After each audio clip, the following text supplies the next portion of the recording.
pag walang ilaw, siyempre, malungkot, sakit sa ulo dahil madilim nga, hindi ka makagawa ng maayos dahil hindi mo makita-kita yung kung anong dapat iligpit natin na kalat. Mahirap kasi madilim siya. Mahirap magluto, linis, laba, tsaka mag-alaga.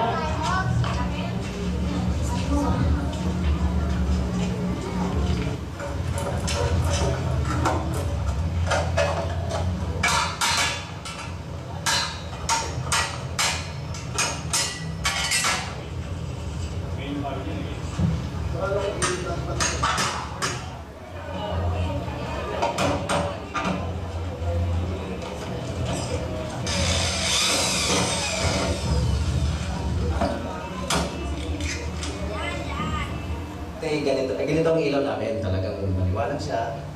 At ngayon, papatayin ko ang ilaw na galing sa electric. So itong ilaw naman na liwanag na galing doon sa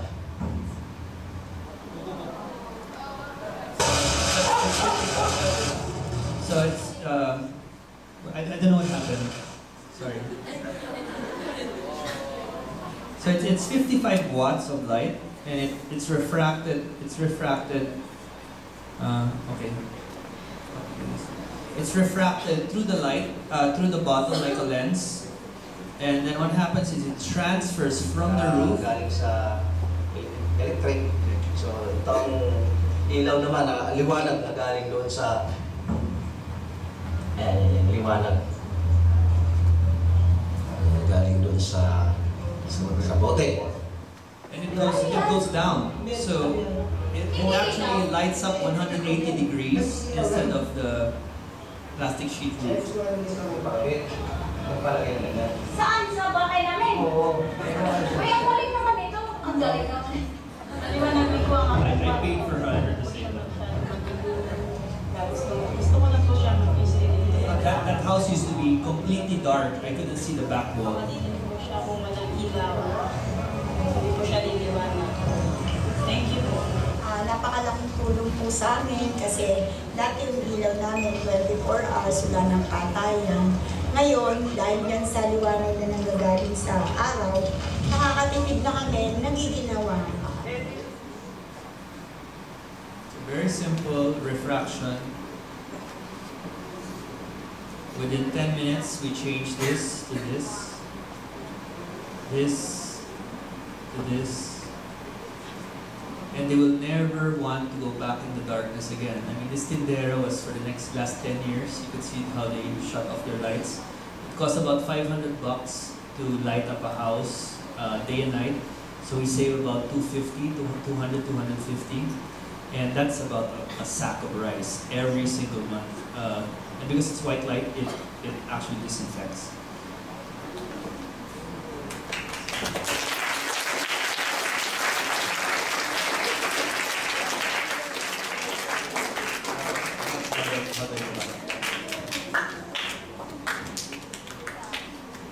So, the cool thing about this thing is, you have to realize that, and this was told to me, how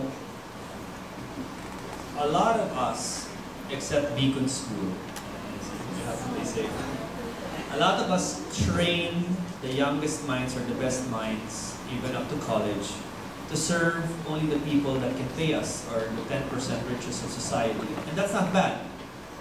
We become better architects, design better houses, salespeople, better cars, better products. We are mostly trained to serve people that can pay us, the people that can walk to our offices. But that leaves out, unless you're a school with a social service kind of orientation, that leaves out the other 90%. And so, for the longest time, the mistake was creating a leadership that focused a lot of us on the return on investment or profit. What can we, what is the maximum we can get out of our minimum investment?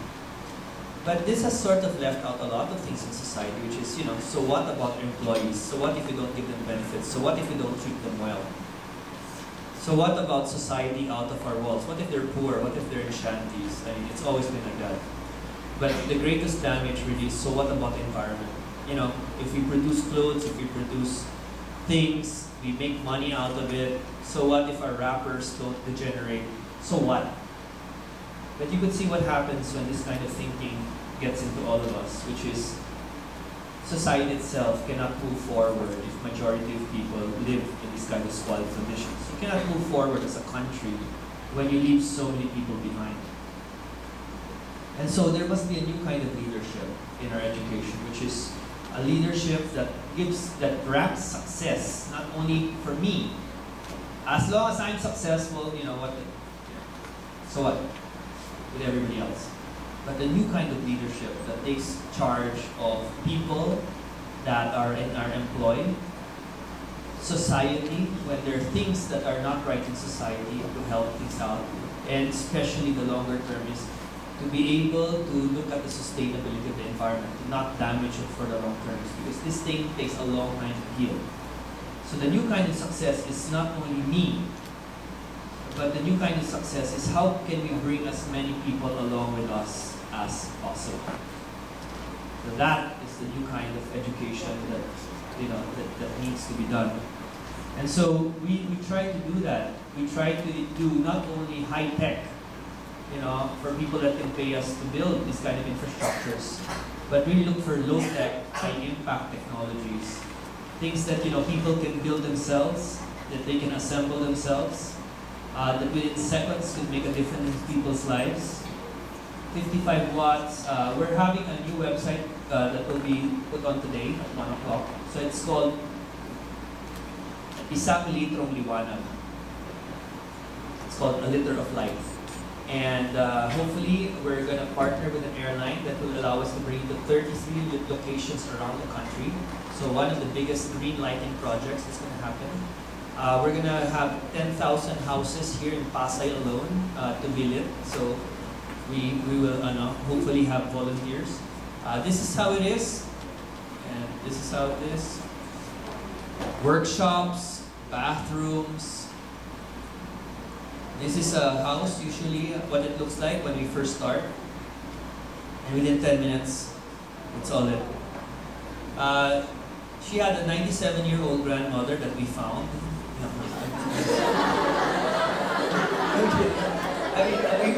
We saw her.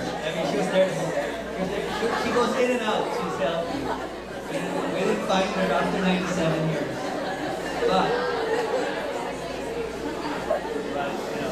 there's a lot of people that are very old that live in these kind of shanty areas that they get only a few hours of light, but the rest of the time they're inside the house. So this kind of lighting gives them better. So when you use fiberglass sheets, it allows only yellow light inside, and yellow light is a depressant.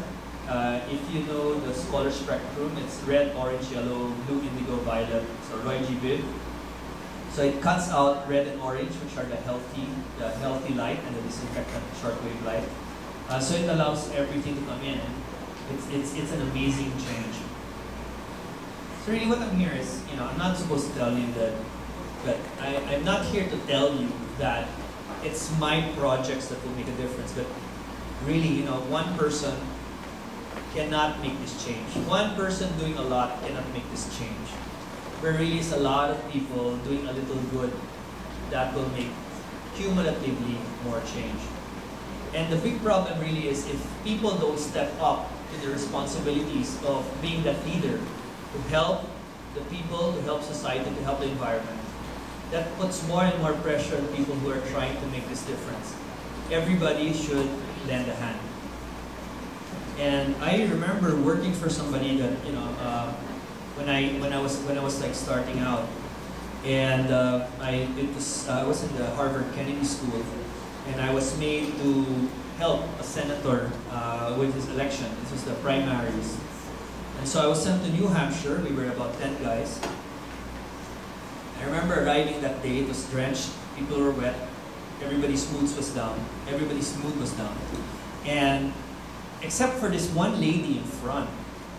that kept on screaming, I'm all fired up and ready to go. I'm all fired up and ready to go.